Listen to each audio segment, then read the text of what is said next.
नमस्कार दोस्तों।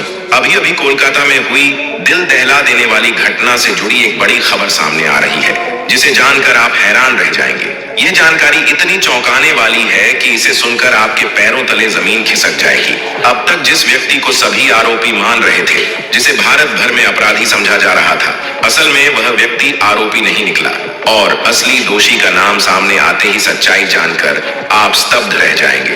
दोस्तों, हकीकत यह है कि दरिंदगी की यह घिनौनी घटना जिस हॉस्पिटल में होने की बात कही जा रही थी, असल में वहां नहीं हुई थी। अब इस मामले में बड़ा खुलासा हुआ है।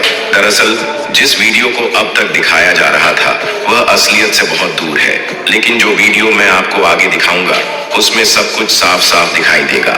इस वीडियो में हकीकत सामने आएगी कि डॉक्टर बिटिया के साथ दरिंदगी हॉस्पिटल में नहीं, बल्कि कहीं और हुई थी। उस काली रात डॉक्टर बिटिया के साथ जो कुछ हुआ, उसे देखकर और सुनकर भगवान ने भी शायद सोचा होगा कि आखिर उसने कैसे ऐसे दरिंदों को बना दिया जो अपनी वासना की प्यास बुझाने के लिए एक बेटी की जिंदगी को बर्बाद करने पर उतारू हो गए।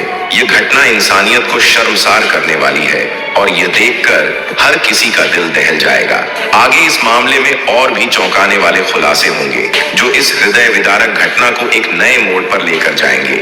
इस घटना को का परिवार जीवन भर नहीं भूल सकता। साथियों, आपको बता दें कि अगर आप यह सोच रहे हैं कि डॉक्टर बिटिया का कातिल केवल संजय रॉय है, तो आप पूरी तरह से गलत हैं। अब इस मामले में बड़े खुलासे हो चुके हैं और सच सामने आने लगा है। आज हम आपको उन सबूतों के साथ वह सच्चाई बताएंगे जिसे आपने अभी तक ना सुना होगा, ना सोचा होगा। ये सच्चाई इतनी चौंकाने वाली है कि इसे जानने के बाद आपके होश उड़ जाएंगे और आप यह सोचने पर मजबूर हो जाएंगे कि आखिर यह इतना बड़ा खेल कैसे रचा गया। हम इस पूरे मामले की तह तक जाएंगे और आपको विस्तार से बताएंगे कि उस रात वास्तव में क्या हुआ था। लेकिन उससे पहले, अगर आप भी चाहते हैं कि डॉक्टर बिटिया को इंसाफ मिले, तो कमेंट में वी वांट जस्टिस या डॉक्टर लेडी जरूर लिखें। यदि आप अंग्रेजी में नहीं लिख सकते तो हिंदी में लिखें, डॉक्टर बिटिया को जल्द से जल्द न्याय मिले।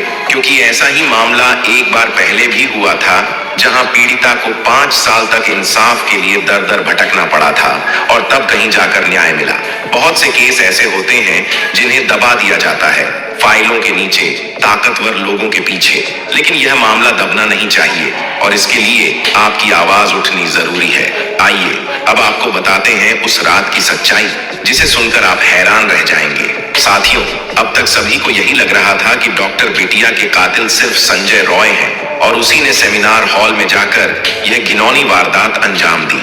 लेकिन ताजा पॉलीग्राफ टेस्ट से कुछ और ही खुलासे हो रहे हैं। सीबीआई की जांच में संजय रॉय ने बताया कि 8 अगस्त की रात वह गलती से सेमिनार हॉल में घुसा था। संजय रॉय ने बयान में कहा कि उस रात वह एक मरीज को अस्पताल में भर्ती कराने आया था, जिसकी तबीयत अचानक बहुत बिगड़ गई थी। मरीज के परिवार ने संजय को फोन कर तुरंत ऑक्सीजन की व्यवस्था करने के लिए कहा। संजय ने भरोसा दिलाया कि वह जल्द ही ऑक्सीजन का इंतजाम कर देगा और इस काम के लिए वह अपने एक परिचित डॉक्टर को ढूंढने लगा।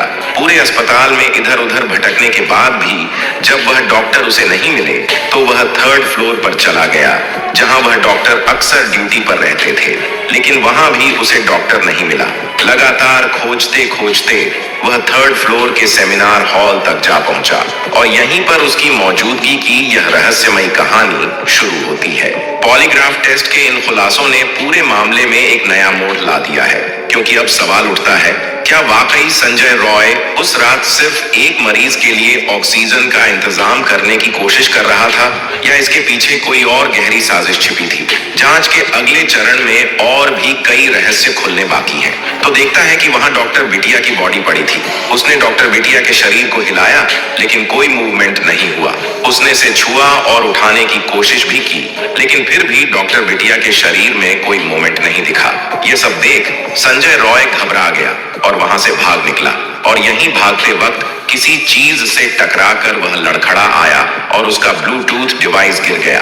संजय रॉय ने बताया कि वह डॉक्टर बिटिया को पहले से नहीं जानता था और जिस रात वह अस्पताल में आया, उस रात अस्पताल के गेट पर कोई सिक्योरिटी नहीं थी, कोई सिक्योरिटी गार्ड नहीं था और ना ही किसी ने उसे रोका और यहीं से यह पूरा केस एक नए मोड़ पर चला जाता है और पता लगता है कि कई लोग हैं जिन्होंने इस घिनौनी सा साजिश में अपने अपने हिस्से का पाप किया, जिसमें यह 5 लोग गिरफ्तार हो चुके हैं। आइए एक एक कर सबके कुकर्म को देखते हैं, आपको सब कुछ बताते हैं। तो सबसे पहले शुरू करते हैं किरदार नंबर 5 से, विप्लव सिंह। यह भी खुलासा हुआ था कि आरजी कर मेडिकल कॉलेज में कुछ ऐसा था जिसे डॉक्टर बिटिया जानती थी और यही जानकारी उनके लिए खतरनाक साबित हो सकती थी। इस सिलसिले में विप्लव सिंह का नाम सबसे ऊपर आता है। डॉक्टर बिटिया को इस व्यक्ति से डर था। विप्लव सिंह अस्पताल में हुए भ्रष्टाचार के मामलों में सह आरोपी है और मां तारा ट्रेडर्स उनका मालिक भी है। इस मामले में एफआईआर भी मां तारा ट्रेडर्स के नाम से दर्ज की गई है। बताया जा रहा है कि विप्लव सिंह के पिता मेडिकल कॉलेज में काम कर चुके हैं और विप्लव ने अपने पिता के संबंधों का फायदा उठाकर पहले अस्पताल में पोस्टर और बैनर बनाने का काम शुरू किया, फिर धीरे धीरे दवाइयों की सप्लाई का ठेका ले लिया। इस तरह वह भ्रष्टाचार के इस जाल में और गहराई से फंसता चला गया। अब आइए आपको किरदार नंबर 4 से मिलवाते हैं, सुमन हाजरा। सुमन हाजरा संदीप घोष का हमराज और बेहद करीबी व्यक्ति है। सुमन अस्पताल में मटेरियल की सप्लाई का काम करता है और संदीप के साथ उसका तालमेल बहुत अच्छा है। ये दोनों न सिर्फ व्यापार में साझेदार हैं, बल्कि दोस्ती में भी गहरे जुड़े हुए हैं। सुमन हाजरा और संदीप घोष की इस दोस्ती और अस्पताल के भीतर हो रहे भ्रष्टाचार के काले खेल ने पूरे मामले को और भी पेचीदा बना दिया है। यह स्पष्ट है कि डॉक्टर बिटिया जिन सच्चाइयों से वाकिफ थीं, उन्हीं ने उनकी जान को खतरे में डाल दिया था। यह सरकारी दवाओं से लेकर मेडिकल उपकरणों की खरीद करके उन्हें दोबारा बाजार में बेचने का काम करता था। इसकी हाजरा मेडिकल शॉप के नाम से दुकान भी है, मतलब इसने खुद की शॉप भी खोल रखी थी। सुमन और विप्लव कोलकाता शहर के एक ही मोहल्ले में रहते हैं। ऐसे में शक है कि डॉक्टर बिटिया सुमन हाजरा के काले कारनामों को जान चुकी थी और जल्द ही कोई बड़ा खुलासा करने वाली थी। इसका उसे काफी डर बना था। अब बात करते हैं किरदार नंबर 3, अफसर अली खान। संदीप घोष के साना लोगों में से एक, नाम अफसर अली खान का भी है। अस्पताल के पूर्व उपाधीक्षक डॉ अख्तर अली ने बताया था कि संदीप अपनी सुरक्षा में प्राइवेट सिक्योरिटी रखता था। इसमें संजय रॉय के साथ साथ कुछ अफसर भी बाउंसर का काम करते थे। ऐसे में संदीप घोष की संजय रॉय से इतनी नजदीकियां कुछ ना कुछ राज छुपाए बैठी थी, इसलिए इन्हें भी गिरफ्तार कर लिया गया है। किरदार नंबर 2, संदीप घोष। संदीप घोष वो शख्स है जिसने अस्पताल के लावारिस शवों को भी नहीं बख्शा, यह उन्हें भी बाहर बेच देता था। अब संदीप घोष गिरफ्तार हो चुका है, लेकिन उसके अंदर छिपे कितने सच अभी भी बाहर नहीं आए हैं, यह सवाल हर किसी के मन में है। डॉक्टर बिटिया की इस दर्दनाक मौत के लिए संदीप घोष भी पूरी तरह जिम्मेदार है। दरअसल डॉक्टर बिटिया के पास संदीप घोष के घोटालों और कारनामों का कच्चा चिट्ठा था और ऐसे में यह सवाल उठता है, क्या इसने ही कोई साजिश रची थी? इसी अस्पताल के पूर्व उपाधीक्षक डॉक्टर अख्तर ने संदीप घोष के खिलाफ वित्तीय अनियमितताओं की शिकायत दर्ज कराई थी।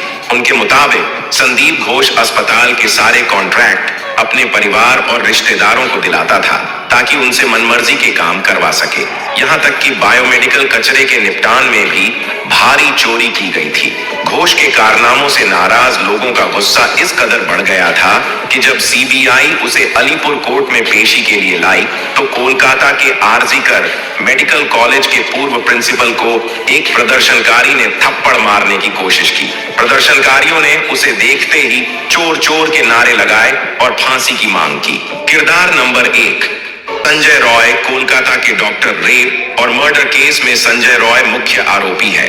अब तक की जांच में यही सामने आया है कि इस खौफनाक वारदात को संजय रॉय ने अकेले ही अंजाम दिया। सीबीआई के पास उसके खिलाफ ठोस सबूत हैं जो उसके गुनाहों की चीख चीख कर गवाही दे रहे हैं। संजय रॉय के खिलाफ इतने पुख्ता प्रमाण हैं कि उसके बचने की कोई गुंजाइश नजर नहीं आती। इस पूरे केस में जहां एक तरफ संदीप घोष के घोटाले और साजिशें सामने आ रही हैं, वहीं संजय रॉय के खिलाफ सबूत उसे न्याय के कटघरे में खड़ा कर रहे हैं। अब देखना यह है कि इन दोनों दरिंदों को कब और कैसे उनके किए की सजा मिलती है। यह फिलहाल न्यायिक हिरासत में है। कोलकाता पुलिस ने इसे वारदात वाले दिन सुबह ही गिरफ्तार कर लिया था, पर अभी भी यह अलग अलग कहानियां सुना रहा है। चिंता की बात नहीं है, सीबीआई सबको ठो पीट कर सच मुंह से बाहर निकलवाना बहुत अच्छे तरीके से जानती है। प्रदर्शन कर रहे डॉक्टरों का आरोप है कि पुलिस ने रेप और मर्डर केस की जांच में शुरू से ही लापरवाही बरती है। इसके विरोध में डॉक्टरों ने पुलिस कमिश्नर गोयल की तस्वीरें हाथ में लेकर उनके इस्तीफे की मांग की। बीबी गांगुली स्ट्रीट पर रोके जाने के बाद डॉक्टरों ने पुलिस कमिश्नर का पुतला भी जलाया। धरने पर बैठे एक डॉक्टर ने न्यूज एजेंसी पीटीआई से कहा, हमें अंदाजा नहीं था कि कोलकाता पुलिस हमसे इतनी डरी हुई है कि हमें रोकने के लिए 9 फीट ऊंचा बैरिकेड लगा देगी। हमारा आंदोलन तब तक जारी रहेगा जब तक हमें लाल बाजार पहुंचकर कमिश्नर से मिलने की अनुमति नहीं मिलती। हम तब तक यहीं बैठे रहेंगे। सोमवार 2 सितंबर को कोलकाता हाई कोर्ट के पूर्व जज और वर्तमान सांसद अभिजीत गंगोपाध्याय भी प्रदर्शनकारियों का समर्थन करने के लिए धरना स्थल पर पहुंचे। हालांकि डॉक्टरों ने उनकी मौजूदगी पर हंगामा खड़ा कर दिया और गो बैक के नारे लगाने लगे। इस पर भाजपा सांसद गंगोपाध्याय ने कहा, उन लोगों ने मुझे गलत समझा है। मैं यहाँ एक आम नागरिक के रूप में उनका समर्थन करने आया हूँ, मैं उनके खिलाफ नहीं हूँ। सांसद ने पुलिस कमिश्नर से अपील करते हुए कहा, कमिश्नर डॉक्टरों से मिलने क्यों नहीं आ रहे? गंगोपाध्याय का कहना था कि पुलिस को डॉक्टरों की बात सुननी चाहिए और उनके सवालों का जवाब देना चाहिए, क्योंकि यह मामला बहुत गंभीर है। डॉक्टरों का आंदोलन लगातार तेज हो रहा है और जब तक उन्हें न्याय नहीं मिलता तब तक यह विरोध खत्म होने की संभावना नहीं दिखती। उन्होंने कहा, यह प्रदर्शनकारी डॉक्टर हैं, गुंडे नहीं है नए कानून के हिसाब से। क्या कोलकाता के दोषी को 10 दिन में फांसी हो जाएगी? दरअसल पश्चिम बंगाल विधानसभा में मंगलवार को एंटी रेप बिल पास हो गया। नए कानून के तहत रेप केस की 21 दिन में जांच पूरी करनी होगी। इसके अलावा पीड़ित के कोमा में जाने या मौत होने पर दोषी को 10 दिन में फांसी की सजा होगी। भाजपा ने भी बिल का समर्थन किया है। इससे अपराजिता महिला एवं बाल विधेयक 204 नाम दिया गया है। अब इसे राज्यपाल के पास भेजा जाएगा, उसके बाद यह राष्ट्रपति के पास जाएगा। दोनों जगह पास होने के बाद यह कानून बन जाएगा। और जैसा कि संजय रॉय ने अपनी कहानी में बताया है कि वह उस रात एक डॉक्टर को ढूंढता हुआ सेमिनार हॉल में पहुंचा था, पर वहां बॉडी पहले से पड़ी थी, पर सीसीटीवी कुछ और ही बयान कर रही है। वारदात वाले दिन का सीसीटीवी फुटेज अब सामने आया है, जिसमें आरोपी संजय रॉय की घटना स्थल पर मौजूदगी साफ तौर पर दिखाई दे रही है। सीसीटीवी फुटेज में संजय सेमिनार हॉल की ओर जाते हुए नजर आता है। खास बात यह है कि जब संजय हॉल में घुसता है तो उसके गले में ब्लूटूथ डिवाइस होता है, लेकिन जब वह वहां से बाहर निकलता है तो वह ब्लूटूथ गायब होता है। पुलिस ने यही ब्लूटूथ घटना स्थल से बरामद किया है। ये पहली बार है जब इस घटना से जुड़े पुख्ता सबूत रिकॉर्ड पर मिले हैं। यह सीसीटीवी फुटेज 9 अगस्त की देर रात 9 बजे से लेकर 4 बजे तक का है, जिसमें संजय रॉय आरजी कर अस्पताल के परिसर में नजर आ रहा है। इसी फुटेज के आधार पर पुलिस ने संजय रॉय को गिरफ्तार किया है। साथियों, अब सवाल यह उठता है, डॉक्टर बिटिया का असली कातिल कौन है? क्या संजय रॉय ही इस वारदात का मुख्य आरोपी है या इसके पीछे कोई और भी है? आपकी राय क्या है? कमेंट बॉक्स में जरूर बताएं। दोस्तों, इस घटना को साझा करने का हमारा मकसद किसी का दिल दुखाना या परेशान करना नहीं है, बल्कि आपको जागरूक और सतर्क करना है। हम चाहते हैं कि आप इस गंभीर मुद्दे पर अपनी राय दें। अगर आपको हमारी मेहनत पसंद आई हो तो इस वीडियो को लाइक करें और शेयर जरूर करें। और अगर आपने अब तक हमारे चैनल को सब्सक्राइब नहीं किया है तो अभी सब्सक्राइब करें और बेल नोटिफिकेशन को दबाकर हमारे अगले अपडेट्स से जुड़े रहें।